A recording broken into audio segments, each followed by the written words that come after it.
आकाशवाणी गोरखपुर से प्रादेशिक समाचार।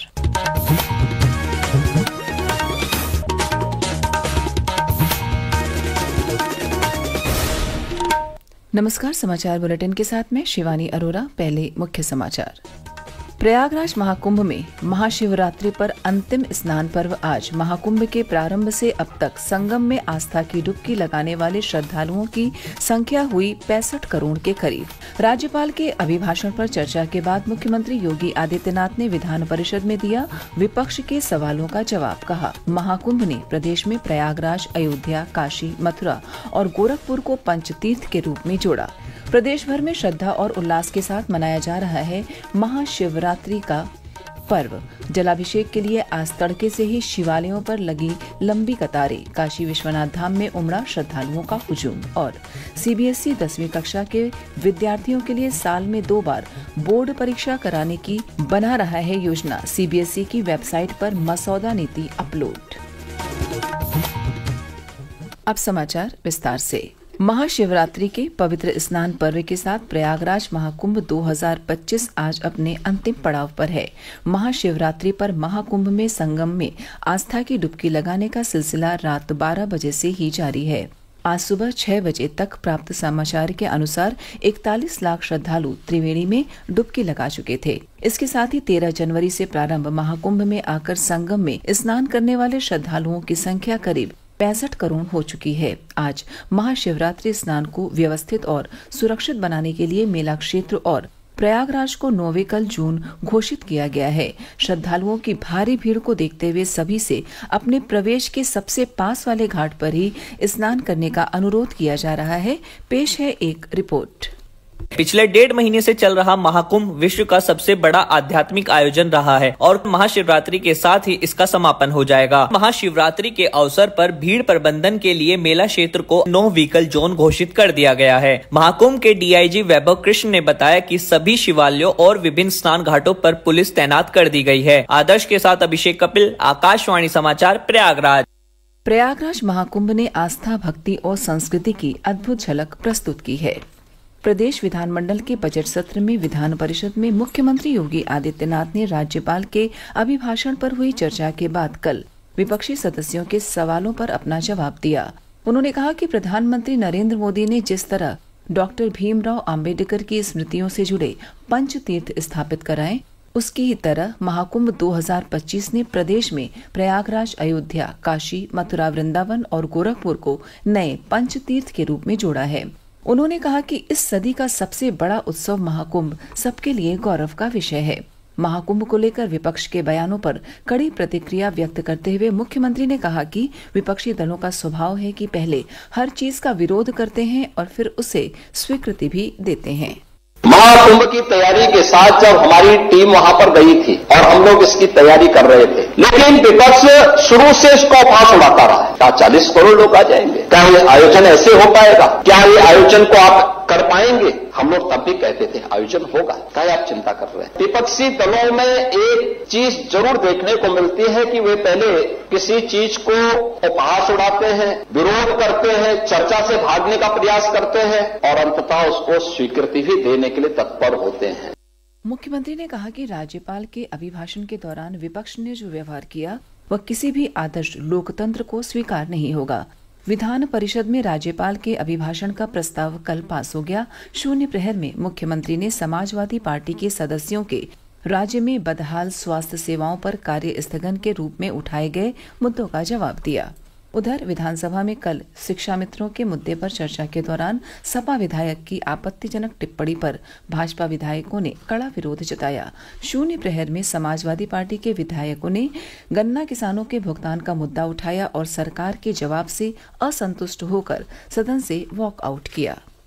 प्रादेशिक समाचार आप आकाशवाणी गोरखपुर से सुन रहे हैं।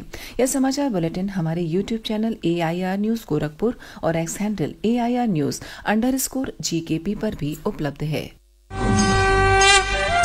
महाकुंभ 2025 से जुड़ा हर अपडेट अब आपको मिलेगा कुंभवाणी पर। कुंभवाणी, जी हाँ, महाकुंभ को समर्पित आकाशवाणी का विशेष चैनल। सुनिए हर दिन 3 कुंभ बुलेटिन सुबह 8:40 दोपहर 2:30 और शाम 8:30 पर प्रयागराज में FM 103.5 मेगाहर्ट्ज पर। इसके अलावा कुंभवाणी उपलब्ध है हमारे न्यूज ऑन AIR ऐप पर और OTT प्लेटफॉर्म वेव्स पर।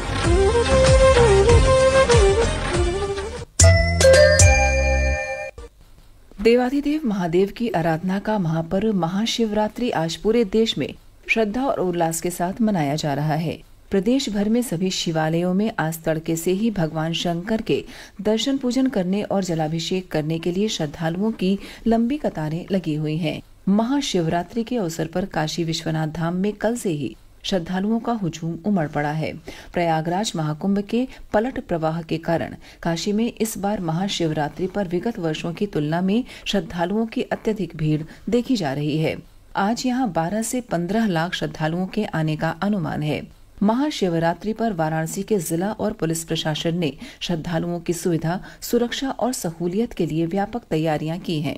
कई अखाड़ों के महामंडलेश्वर और बड़ी संख्या में नागा साधु भी बाबा का जलाभिषेक करने काशी पहुंचे हैं।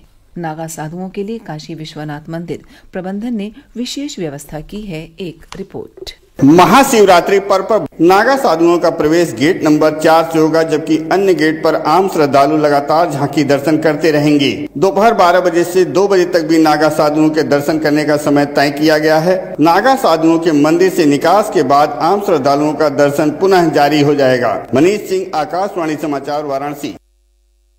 विश्वनाथ धाम में आमजन के दर्शन पूजन के अलावा 7 अखाड़ों की पेशवाई भी निकलेगी। उधर सुरक्षा की दृष्टि से श्री काशी विश्वनाथ धाम क्षेत्र को 6 जोन और 18 सेक्टर में बांटा गया है।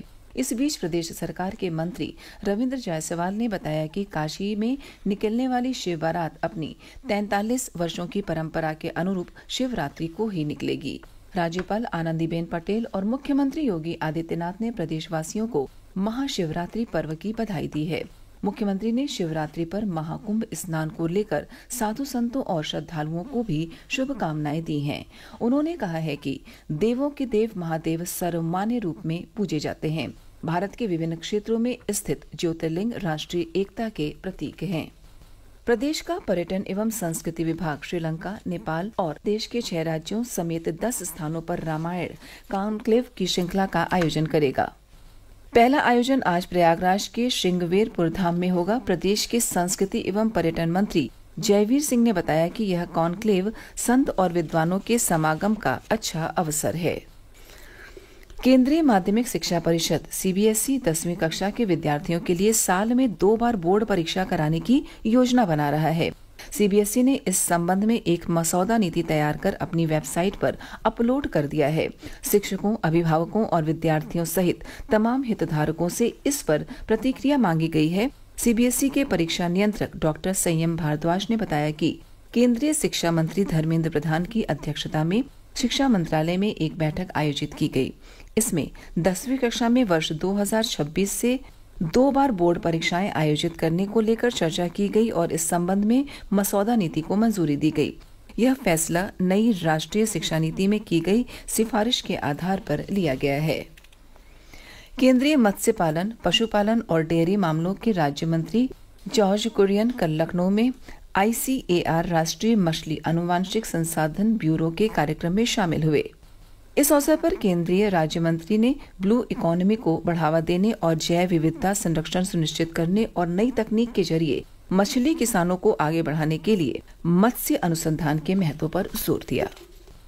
केंद्रीय ग्रामीण विकास राज्य मंत्री डॉक्टर चंद्रशेखर पेम्मासानी और कमलेश पासवान ने कल गौतम बुद्ध नगर में सरस आजीविका मेले का उद्घाटन किया।